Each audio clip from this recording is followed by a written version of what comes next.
नमस्कार मंडळी, आज आपण श्री देवस्थान ओम स्वयंभू नागाई देवी प्रसन्न, श्री भागाई देवी प्रसन्न, धुळदेव प्रसन्न, कोपर्डे तालुका आणि जिल्हा सातारा या ठिकाणी आपण आलेलो आहोत. या देवाचं आपण दर्शन करणार आहोत.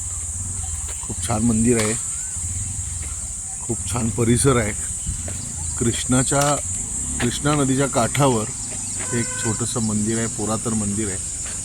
या मंदिराला आपण आज भेट देतोय आणि दर्शन घेतोय.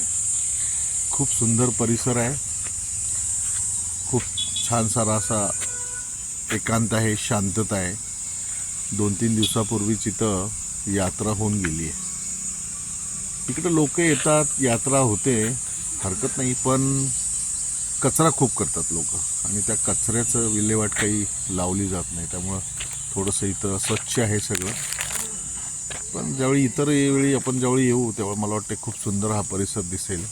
खूप सुंदर परिसर आहे. तर तुम्ही नक्की या ठिकाणी. हे गाव सातारपासून साधारण एक 40 किलोमीटरवर आहे. खरं तर मंदिरामध्ये आपण कसं असं व्हिडिओ शूटिंग किंवा फोटो घेऊ शकत नाही, का तिथले देव डिस्टर्ब होतात आणि आपण तो नियम पाळला पाहिजे. म्हणून मी आतले व्हिडिओ काही मी काढू शकत नाही. पण मी तुम्हाला बाहेरचा व्हिडिओ सगळा तुम्हाला मी दाखवू शकतो. धन्यवाद दोस्तो. Vijayanand tours and travels Pune.